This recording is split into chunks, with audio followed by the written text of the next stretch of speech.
Hi, I'm Brett Ryan, the CEO of Focus on the Family Australia, and the Tools Down community has invited me to come and share with you. I was supposed to speak with you a couple of weeks ago, but they said that we still want to communicate to you as the Tools Down community, and hopefully your wife will be able to join with you today, because I've been talking about when things go wrong in relationships, and that's going to happen. Last time I spoke about how to restart your marriage, but I'd like you to talk about resetting your marriage, especially when things have gone wrong or not going as well as they could be. And now that we're confined together at this time where we're being forced into this isolation and not communicating with others physically face to face, but we can still communicate electronically.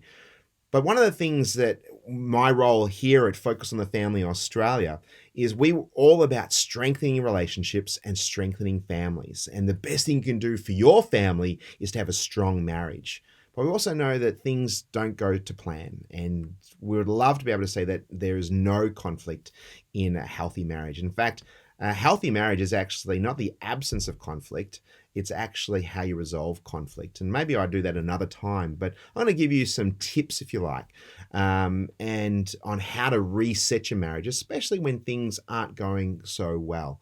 So I'm going to encourage you to get your notes out, to write these things down, and hopefully at the end of it, you'll find this of great benefit and really reset your marriage to be the best it possibly can be. And if those are got a great marriage, let's make it an exceptional marriage. Let's make it the best possibly that you can be. And as I said, the best thing you can do for your kids is to show that mum and dad are in love, or grandma and grandpa are in love. Never underestimate the value of grandparents and their example they can show to their children and their grandchildren, and maybe eventually their great-grandchildren. Now, if you're new to faith or you're not, against faith, I'm going to be sharing some Bible verses from time to time, or the Word of God, about how we can navigate these things. And if it's not on your radar, this will still be practical. But for those who've got a faith, it'll make a lot more sense. And I'm going to be starting off from the book of James.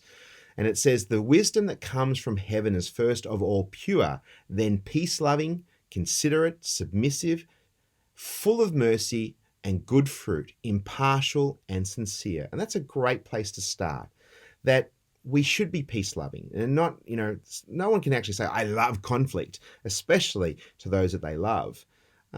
We need to be considerate of one another.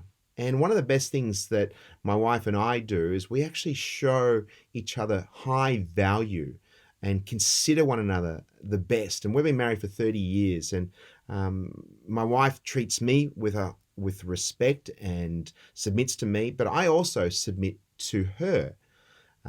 It says in Ephesians 5:21, "Submit one to another out of reverence for Christ." So it means that it's mutually submissive. It's not just, a lot of people go to verse 22 that actually says, "Wives, submit to your husbands." No, it's actually already been said that husbands submit to their wives and wives submit to their husbands. It's mutual. We need to be full of mercy, and we will see when we do that the good fruit out of it.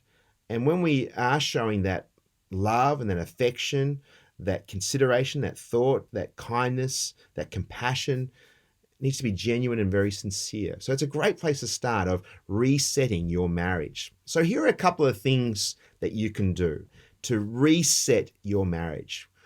Quite often in life, it gets fast, it gets paced, kids come on the scene, there's work commitments, there's just everything can be overwhelming. And we start, and if you're involved in a church, you can start volunteering for the church, or you might volunteer at the CFA, or a variety of different other areas.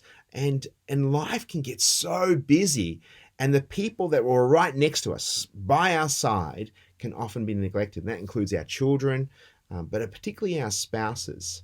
And so you need to prioritize. You need to be very intentional of giving them your undivided attention, your best, not your worst, not your leftovers when you're tired and exhausted and you just don't have any energy. So you need to set some time aside. And even this time when we've been in forced isolation, maybe this is the time where you can actually just check out and make a date. And it may not be that you're going out, but you can still go for walks. You can still maybe have a romantic dinner. You can go for a picnic out into the in the backyard. You can even pitch a tent. We may not be able to go on holidays, but you can do some exciting little things. That includes not only just going on a date, but also making time for intimacy. And you might have the occasional quickie, and that still works, and that's very healthy for your marriage. Maybe it's been put on the back burner for a while, but you still have to make that a priority. And you can't just neglect that side of that intimacy. And especially looking after yourself as a really being attractive and being healthy. My wife has been encouraging me to eat better, and I've been doing that, and I've just lost a little bit of weight, and she's just more attracted to me because I'm looking after myself. And I'd encourage you to look after yourself, what you eat and how you exercise, and getting good sleep, and keeping that balance of work and life. And there's going to be give and take, but finding time for dates and finding time for intimacy. And I encourage you to get a lock on the door. That's a really encouraging time. But sex is not just the physical intercourse. It's actually the intimacy of holding hands. It's actually that those touches, that gentle touch, the non-sexual touches. That's the hugging when you're going down the corridor or in the kitchen together. It's as I said, holding hands. At this time when it's social isolation, you won't see this very often. But I think if you watch a mature age couple walking down the street, have a look at the people walking past them. They all love the idea of longevity. And there's something very special, something very intimate about holding hands and being connected to one another. So, how to reset your marriage? That may be a very good place to start. Another thing you might need to do is you may have heard of the languages of love. Gary Chapman and a few other authors contributed to a book, and they talked about 5 languages of love. And sometimes we might be showing love because that's the way that we were brought and up in your family, that dad did everything for you, and that's the way he said, I love you because I put a roof over your head and I put clothes on your back. That's how I show my love. And so that becomes the way that you think that you should show love to your family. But this book, and I'd highly recommend for you to do a bit of research on this, is there's more to the filling of the emotional love tank that you need to be aware of. And there's 5, and by no means exhaustive, but here are a few things. Sometimes people like those small gifts, those little trinkets. It doesn't have to be expensive, but they're actually saying, I care for you. I know when my wife goes around shopping and she might make an observation of a piece of jewelry or something small and insignificant, I make a note of it and I actually say, next time there's a birthday or next time there's a celebration, I will pick that up and I'll actually purchase that because it's showing that I really care and I'm thinking of her. So that's the first thing, gifts. Another thing you might be able to do is serving. Acts of service, that act of service of doing things around the household, doing things around the house, or even just doing them, making them a cup of tea. It's those little acts of service can make all the difference. I used to be a nurse for about 15 years, and then I was a pastor for another 12 years before I took on the role here at Focus on the Family. So I've been in the service game, in dealing with people, and often I can actually start doing lots of things for other people, and especially for my home life, I think that I'm showing love, but my wife's primary language of love is not acts of service. It is time, giving her undivided attention. So I know when I'm busy or if I'm having to do some ministry and going interstate and doing traveling, I know that I have to treat my relationship, my wife's love account, like a bank account, that I have to make some deposits, regular deposits of time into our relationship, because I know I'm going to make some withdrawals. And if you keep on making some withdrawals, you can often go into bankruptcy or into debt, and that's not what you want to do. So I need to give some undivided attention. Another thing you might do for your language of love is words of affirmation. That's one of my primary languages of love, that I love it when my wife encourages me and builds me up and affirms me, and that fills my love tank. But another thing that I need to have for part of my love tank, and this is for many guys, not for all guys, but for many guys, is physical touch. And obviously you can talk about physical intimacy, but it's also those hugs, those kisses, the holding the hands, those other things of connectingness. I love when my wife displays physical, the physical attraction and touching me in public, the public displays of affection, PDAs, I think they're called it. And one of the things that she doesn't like, I don't want to do that yucky love stuff in front of other people. It's private. But it always makes me feel really special when she demonstrates that love and affirms me, as I said. But, acts of service, gifts, words of affirmation, physical touch, and time, those 5 things, I would encourage you to consider how you're feeling your spouse's language of love. Would also encourage you when you're resetting your marriage is your spouse is not to be all things to you. If you rely on one person to fill all of your needs, you're always going to be disappointed and you're always going to be frustrated because your expectations are never going to be met. So we need to have other people including in our lives to make us more interesting, but to include them in our journey of life. And one of the things, if you might have heard of the movie Jerry Maguire, and Show Me the Money. And when we see Renee Zellweger looking at Tom Cruise and each other's face, and they look at each other and they say, and Tom Cruise says, "You complete me." It's no one's complete with another human being. No, we complement each other. We dovetail into each other. But one person is not going to complete you. They can complement you. They can come alongside you. You're each other's helpmeet. And I think it's really vitally important that you have other friends in your world that can help you. I've got a few mates. I've joined a book club that I connect with, and we can talk some deep and meaningful. We can share some highs and lows. But men generally don't have a lot of friends, but I encourage you to find 1 or 2 people that you can confide in and share what's going on in your world. And you don't have to download everything with them, but it's just good to have other people along the journey. It can help reset and recalibrate your marriage.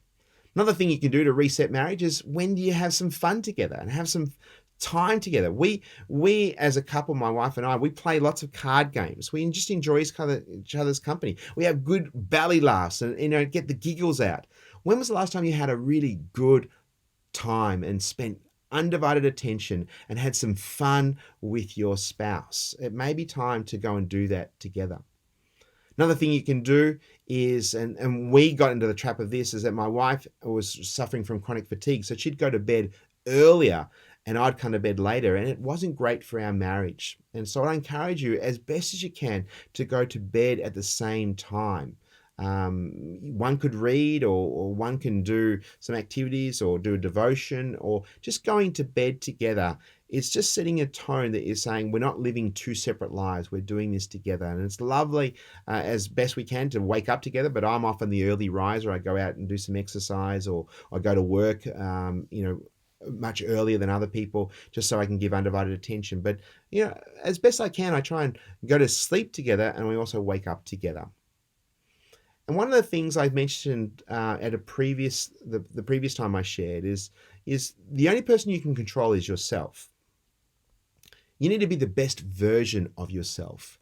And if you're doing things wrong and you've been frustrating your spouse, or you've got a short fuse, you're angry, you're not affirming, you're being critical, you can still keep on, fighting and pointing the blame at your spouse. But the best place to start is yourself. Be the very best version of yourself. And sometimes we need other people to talk into our lives. Maybe it might be a mate. You might have some blind spots. Your spouse is certainly going to see you at your best and at your worst. But sometimes we might have to consider having some counseling, having a third party, talking about some of the issues. And we highly recommend at Focus on the Family Australia is the Christian Counselors Association of Australia. You can go to their website at ccaa.net.au. And just speaking to a third party may be the best thing to recalibrate and reset your marriage, to address issues well before they get out of hand.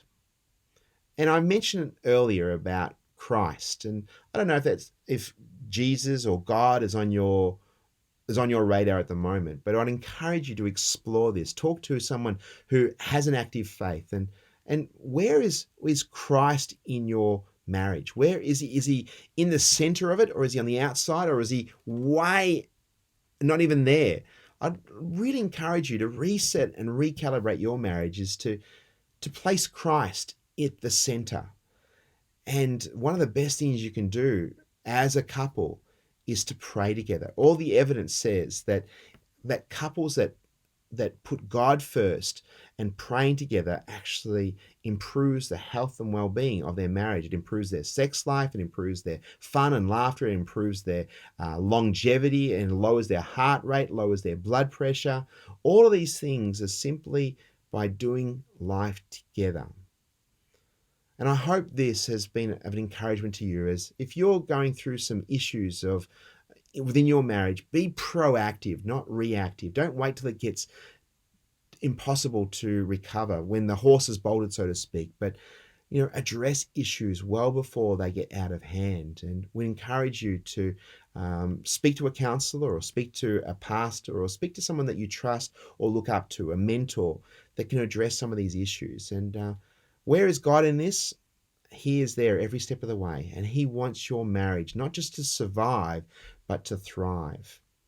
If we at Focus on the Family can be of any service to you, do not hesitate to contact us. In fact, if you'd like to receive a weekly tip, you can sign up at our website at families.org.au, and there's also a wealth of other resources that are available to you. And if we, as I said, can be of any service to you, or an issue that you're dealing with, don't hesitate to contact us, and I'll do my very best to be of assistance to you. God bless you, and I look forward to catching up with you next time on part 3 of how you can help others when things aren't going to plan. And hopefully this will be of great benefit to you and your community. God bless.